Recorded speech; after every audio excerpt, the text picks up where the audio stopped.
Pikiran Qin Yichen baru saja jatuh. Aku mendengar Dewa Perang Ares berseru. Feng, idolamu terlalu luar biasa.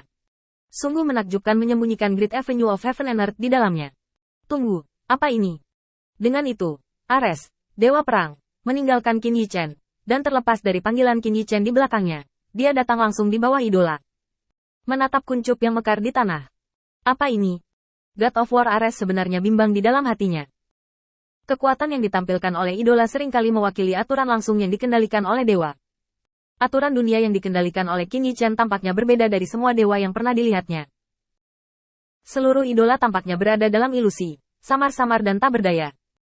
Dengan rasa keindahan yang mempesona, terutama setelah melihat lebih dekat, Anda dapat dengan jelas merasakan bahwa cahaya dan bayangan di idola melewati, seolah-olah dia hanya hantu di depannya, dan tidak pernah benar-benar ada di dunia ini. Namun, tekanan besar yang dibawa oleh sang idola begitu sulit untuk benar-benar menimpanya. Rasanya seperti menghadapi dewa utama Zeus, yang tak tertahankan. Seolah-olah gelombang besar menyapu pikiranku, dan itu luar biasa. Tekanan yang tak dapat dijelaskan inilah yang membuktikan kepada Dewa Perang Ares berkali-kali bahwa apa yang dia lihat di hadapannya bukanlah ilusi, tetapi keberadaan nyata. God of War Ares tiba-tiba memikirkan sesuatu, mengerutkan kening. Mungkinkah ini alasan mendasar mengapa Tuan Feng bisa naik dalam waktu sesingkat itu?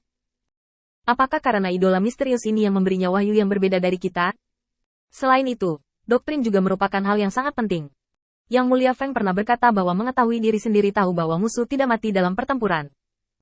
Oleh karena itu, saya perlu memahami doktrinnya sebelum saya tahu cara mengalahkannya. Di jantung Ares, Dewa Perang, semua logika ini lancar.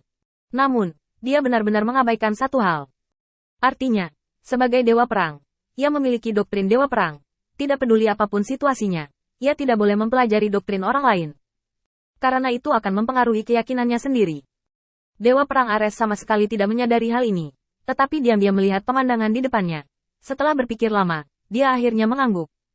Jadi, tidak heran dia memiliki efisiensi misionaris yang mengerikan dan begitu banyak orang percaya yang setia. Doktrin ini adalah akar penyebabnya. Yang disebut cahaya di hati bisa menjadi cahaya. Bukankah itu hanya untuk menarik keluar keinginan terdalam dari 100 keyakinan ini? Dalam hidup, siapapun yang tidak memiliki pikiran, yang tidak memiliki angan-angan. Penguasa cahaya tidak akan memberitahu orang-orang percaya tentang kekejaman dan kekejaman dunia ini. Juga tidak akan memberitahu mereka berapa banyak kesulitan dan rintangan yang ada. Satu-satunya hal yang akan dia katakan kepada orang percaya adalah membuat mereka tetap berpegang pada cita-cita mereka. Benar, dengan tipuan. Dewa Perang Ares sampai pada kesimpulan ini di dalam hatinya dan mundur selangkah. Menatap hantu besar idola yang muncul di langit, itu seperti mimpi. Antara virtual dan nyata, siapa yang tahu arti sebenarnya dari Lord of Light? Dewa Perang Ares menghela nafas ringan sepanjang hidupnya, tetapi berbalik dan pergi di bawah idola. Qin Yichen buru-buru menyusul. Tuan Perang, apakah kamu baik-baik saja? Qin Yichen benar-benar panik. Jika Dewa Perang Ares tersihir oleh doktrinnya sendiri dan menjadi anggota kuil cahaya, maka di masa depan, dia pasti akan menjadi lawan Olympus. Dengan kekuatan Qin Yichen saat ini, bahkan jika 12 dewa utama tersapu, itu belum tentu lawan Zeus.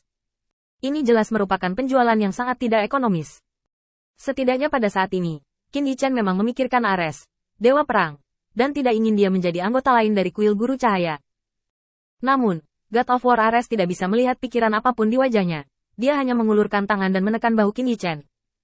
Saya akhirnya bisa mengerti mengapa pengikut Anda begitu setia. Tuan Feng, Anda harus banyak belajar dari Anda. Mendengar kata-kata atasan, Qin Yichen akhirnya menghela nafas lega. Bagus. Mungkin orang yang memiliki ketuhanan dapat menghadapi doktrin kuil Guru Cahaya dengan begitu tenang. Bagaimanapun, mereka adalah kepentingan pribadi.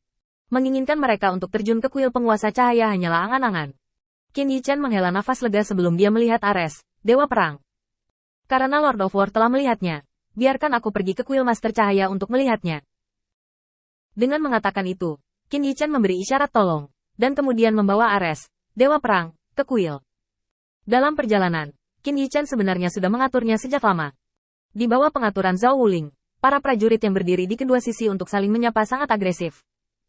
Bahkan menghadapi Dewa Perang Ares, dia tidak memiliki rasa takut, dan menunjukkan kesepian dan temperamen yang tinggi dari kuil Dewa Cahaya sepenuhnya. Setidaknya, dalam pandangan Qin Yichen. Tapi pemandangan ini jatuh di mata Ares, Dewa Perang, dan itu mengubah rasanya. Karena dia jelas pernah melihat Qin Yichen mengobrol dengan beberapa bawahannya dengan sangat gembira sebelumnya.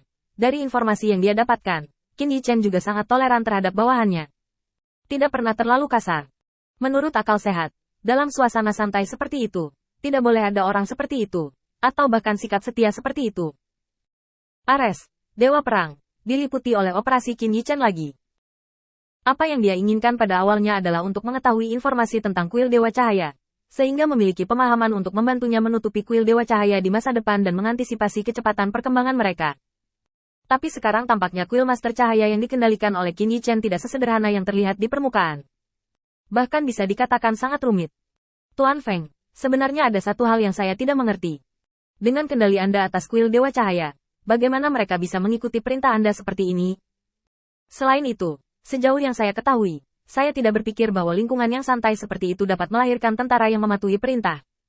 Dengan itu, Ares, Dewa Perang, menunjuk orang-orang percaya di kedua sisi kuil.